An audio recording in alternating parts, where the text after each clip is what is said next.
Port hospital ప్రైవేటీకరణ ఆపాలని, సొంత నిధులతోనే హాస్పిటల్ అభివృద్ధి చేయాలని సిఐటియు డిమాండ్ చేసింది. ఈ మేరకు సిఐటియు ఆధ్వర్యంలో ఏఓబి వద్ద మహాధర్నా జరిగింది. ఈ సందర్భంగా సిఐటియు జనరల్ సెక్రటరీ లక్ష్మణరావు మాట్లాడుతూ ఖాళీగా ఉన్న డాక్టర్ సిబ్బంది పోస్టులు నైపుణ్యం గల డాక్టర్తో భర్తీ చేయాలని, మెరుగైన వైద్య పరికరాలు అందించాలని కోరారు. పోర్టు ఆసుపత్రిని ప్రైవేటు పరం చేస్తే 40,000 మంది ఉద్యోగులు, కార్మికులు, పెన్షనర్లు, వారి కుటుంబాల ఆరోగ్య భద్రత ప్రమాదంలోకి వెళతాయన్నారు. ఈ నిర్ణయాన్ని వెంటనే ఉపసంహరించుకోవాలని ఆయన డిమాండ్ చేశారు. ఈ పోర్టు హాస్పిటల్ని ప్రైవేటీకరణ చేయాలనే ఉద్దేశంతో సుమారు 190 రోజుల పైనుంచి వీళ్ళు ఒక ఆలోచన చేస్తున్నారు. అప్పటికే వాళ్ళు ఒక టెండర్ పిలవటం, ఆ టెండర్ మీద ఈ పోర్టులో ఉన్నటువంటి యూనియన్లు అందరూ మేము మాట్లాడుకుని, సరే కొంతమంది జారిపోయారు, కొంతమంది సిఐటిగా మేము దాని మీద గట్టిగా నిలబడి పోరాటం చేస్తున్నాం. ఎందుకంటే హాస్పిటల్ ప్రైవేట్ వాళ్ళకి ఇస్తే వాళ్ళు చెప్పేది ఏంటి, ప్రైవేట్ వాళ్ళకి ఇస్తే మెరుగైన వైద్యం చేస్తామంటారు. మెరుగైన వైద్యం ఎలా చేస్తారు?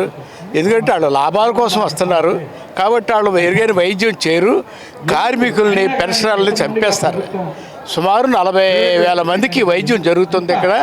ఇప్పుడు ఆ 40,000 మందికి అన్యాయం జరుగుతుంది అనే ఉద్దేశంతో సిఐటియుగా, ఈ యూనియన్గా మేము అక్కడ 191 రోజుల నుంచి ధర్నా చేస్తున్నాము. ఇక్కడ ముఖ్యంగా ఎక్కడెక్కడి నుంచో దూర ప్రాంతాల నుంచి పెన్షనర్స్ వస్తున్నారు. వాళ్ళందరూ కూడా రేపొద్దున్న ఎక్కడ ఈ వైద్యం అందదు. ఏంటంటే వీళ్ళు పోర్ట్ హాస్పిటల్ని, దాని చుట్టుపక్కల ఉన్నటువంటి ఖరీదైన భూముల్ని వాళ్ళు స్వాధీనం చేసుకుని కార్మికులు పోర్టుకి మొండి చేయి చూపించాలనే ఉద్దేశంతో వాళ్ళు వాళ్ళు వస్తున్నారు.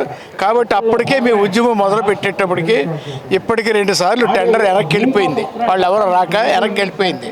కాబట్టి ఇప్పుడు మేము చేసే ఉద్యమాన్ని మేము ఒకటే చెప్తున్నాం, ప్రైవేట్ వాడు లాభాలకు వస్తాడు కాబట్టి కార్మికులు, తర్వాత పెన్షనర్లు వాళ్ళ ఆరోగ్యం బాగు చేయడానికి రారు. అందువల్ల ఆ ఆరోగ్యం ఏదో మీరే మీ డిపార్ట్మెంట్గా మనమే చేసుకుందామనే ఉద్దేశంతో మేము ఆ పెట్టుబడి ఏదో, ఎందుకంటే ఇప్పుడు రాజుగారు చెప్పారు సుమారు సంవత్సరానికి 600 కోట్లు ఎంతో లాభాలు వస్తాయి.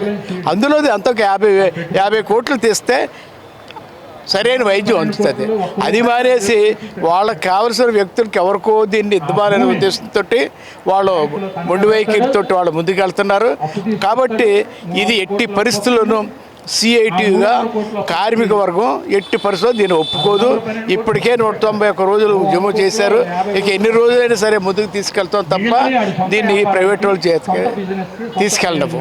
ఎందుకంటే మాకు ఉదాహరణ ఉన్నాయి, పోర్టులో అనేకమైన చోట్ల ప్రైవేట్ వాళ్ళకి ఇచ్చిన చోట అవి ఏమైంది, ప్రైవేట్ వాళ్ళకి ఇచ్చిన చోట ఫెయిల్ అయిపోయింది. వాళ్ళు చేయలేక చేతులు ఎత్తేసి చివరికి పోర్టు మేనేజ్మెంట్ మీద వాళ్ళు కోర్టులకు వెళ్ళటం కూడా జరిగింది. కాబట్టి వాళ్ళు చేయలేరు, వాళ్ళు కార్మికులు సేవ చేయడానికి రారు. వాళ్ళకి లాభాలు వస్తే ఉంటారు, లేకపోతే చేతులు ఎత్తేసి వెళ్ళిపోతారు.